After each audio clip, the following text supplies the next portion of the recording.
Hello दोस्तों, स्वागत है मेरे यूट्यूब चैनल पर। दोस्तों, आज मैं आपके लिए लेकर आया हूँ एक इमोशनल लव स्टोरी कहानी। वीडियो को शुरू करने से पहले वीडियो को आखिर तक देखें। अगर कहानी पसंद आए तो चैनल को लाइक, शेयर और सब्सक्राइब ज़रूर करें, क्योंकि आपकी उंगली का काम हमारी मेहनत का फल है। धन्यवाद। वो प्रेम नहीं था। सच्चा प्रेम इससे साबित नहीं होता कि आप कितने लंबे समय से एक साथ हैं। सच्चा प्रेम तब पता चलता है जब परिस्थितियाँ ख़राब चल रही हों और फिर आप एक दूसरे के साथ रहें, एक दूसरे का साथ दें और ज़िंदगी में एक साथ आगे बढ़ें। रीना एक फ़ैशन डिज़ाइनर थी और जतिन एक कंपनी में सेल्स मैनेजर का काम करता था। रीना और जतिन एक दूसरे को कॉलेज से जानते थे और एक दूसरे से प्यार करते थे। उनके रिलेशन को लगभग 6 साल हो गए थे और अब रीना जतिन से शादी करना चाहती थी। पिछले महीने जतिन का प्रमोशन हुआ था, इसी कारण से उसे शहर में शिफ्ट होना पड़ा। जाने से पहले वो रीना से मिला था। रीना बहुत उदास थी कि अब वो दोनों मिल नहीं पाएंगे, लेकिन रीना जतिन को जाने से मना नहीं किया। वो चाहती थी जतिन अपने कैरियर में आगे बढ़े और यही सोचकर उसने खुशी खुशी जाने दिया था। वो दोनों एक दूसरे को रोज़ फ़ोन करते और घंटों बातें करते थे।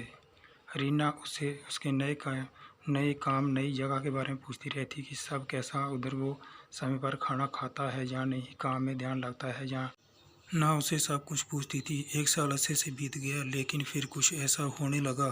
जतिन बहुत परेशान रहने लगा। जतिन ना तो खुद रीना को फ़ोन करता और ना ही रीना फ़ोन करती थी, तो ये बोलकर फ़ोन रख देता था कि वो काम में व्यस्त है। रीना को समझ नहीं आ रहा था कि जतिन ऐसा क्यों कर रहा है। भले कितना भी काम हो, 5 मिनट उससे बात तो कर सकता है।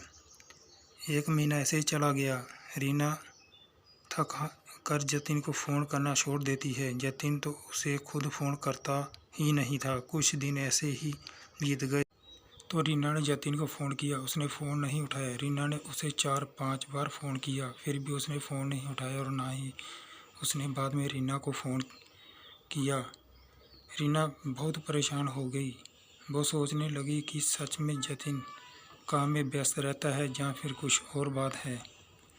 कुछ दिनों बाद रीना अपने काम से छुट्टी लेकर जतिन को बिना बताए उससे मिलने चली गई। रीना को जतिन का पूरा पता मालूम था कि वो कहाँ रहता है। रीना रात के समय जतिन के घर पहुंची थी। उसने देखा कि जतिन के घर पर ताला लगा था। उसने जतिन को फ़ोन किया, लेकिन हमेशा की तरह उसने रीना का फ़ोन नहीं उठाया। फिर रीना ने जतिन को मैसेज किया कि मैं तुम्हारे घर के बाहर खड़ी हूँ, तुम कहाँ हो। थोड़ी देर बाद जतिन ने फ़ोन किया और उसे बहुत डांटा कि तुम बिना बताए क्यों आ गई, किसने बोला तुम्हें इधर आने के लिए, और फ़ोन रख दिया। उसने रीना की कोई बात नहीं सुनी।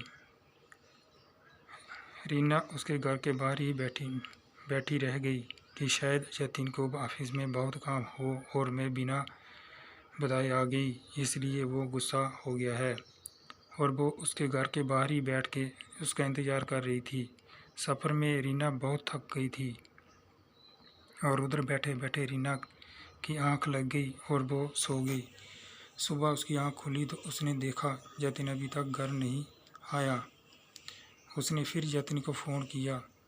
फ़ोन उठाते ही जतिन बोला, क्या है, तुम मुझे बार बार फ़ोन क्यों कर रही हो। रीना बोली, तुम कहाँ हो, रात भर तुम घर नहीं आए, मैं इधर तुम्हारे घर के बाहर कल रात से तुम्हारा इंतज़ार कर रही हूँ। जतिन गुस्से में बोला, तुम चली जाओ, मैं नहीं आ सकता। रीना की आंखों में आंसू आ गए। रीना बोली, क्यों नहीं है, क्यों कर रहे हो ऐसा, मेरी क्या गलती है, ये तो बताओ। जतिन बोला, तुम जाओ, मुझे तुमसे कोई बात नहीं करनी, और फ़ोन रख दिया। रीना बहुत रोने लगी। उसके पास वापस जाने के अलावा और कोई रास्ता नहीं था। वो अनजान शहर में जतिन को कैसे और कहाँ ढूंढती। फिर उसने सोचा कि जतिन के पास पड़ोसियों से एक बार पूछ लें कि जतिन यहीं रहता है जहाँ कहीं और शिफ्ट हो गया है। उसने पूछा तो उसे पता चला पिछले 1 महीने से जतिन यहाँ रहता ही नहीं है। ये सुनकर उसे और बुरा लगा। कि जतिन ने उसे कुछ नहीं बताया था कि वो कहीं और शिफ्ट हो गया है। पहले नहीं बताया था ठीक है, लेकिन अब जब मैं यहाँ आ गई हूँ फिर भी उसने कुछ नहीं बताया और ना ही मिलने आया। रीना वहाँ से अपने घर लौट गई। वो बहुत बेचैन हो रही थी। जतिन ऐसा क्यों कर रहा है? वो जतिन को कॉल और मैसेज करती, लेकिन वो ना तो फ़ोन उठाता और ना ही मैसेज का रिप्लाई करता था। 15 दिनों के बाद जतिन का फ़ोन आया। रीना अपने ऑफिस में थी। उसने तुरंत फ़ोन उठाया और बात करने के लिए ऑफिस से बाहर निकली। वो पूछने लगी कि जतिन, तुम्हें क्या हो गया है? तुम मेरे साथ ऐसा क्यों कर रहे हो? मुझसे कोई गलती हुई है? मुझे बताओ, लेकिन मुझे ऐसे इग्नोर नहीं करो, मुझसे बात करो। इधर से जतिन बोला, प्लीज़ तुम मुझे भूल जाओ। मैं किसी और से प्यार करता हूँ और उससे शादी करने वाला हूँ। पिछले 1 महीने से उसके साथ रह रहा हूँ, इसलिए उस दिन तुमसे मिलने नहीं आया था। हो सके तो मुझे माफ़ कर देना। मैं अपना फ़ोन नंबर भी बदल रहा हूँ। इतना बोलकर जतिन ने फ़ोन रख दिया। रीना ने ये सब सुनकर उसके पैरों के नीचे से ज़मीन निकल गई। उसका दिल बहुत तेज़ी से धड़कने लगा। वो रोने लगी और सोचने लगी कैसे 6 साल का रिलेशन ऐसे कोई एक झटके में तोड़ सकता है। वो उसी वक्त ऑफिस से घर चली गई। वो बहुत रोई और जतिन को फ़ोन करने लगी कि जतिन, ऐसा नहीं कर सकते, मुझे छोड़कर नहीं जा सकते। लेकिन उसे जतिन ने जो कहा था, वो अपना नंबर बदल रहा है। उसका फ़ोन भी नहीं लगा। रीना डिप्रेशन में चली गई और 15 दिनों तक ऑफिस नहीं गई। उसे रोज़ ऑफिस से फ़ोन आते।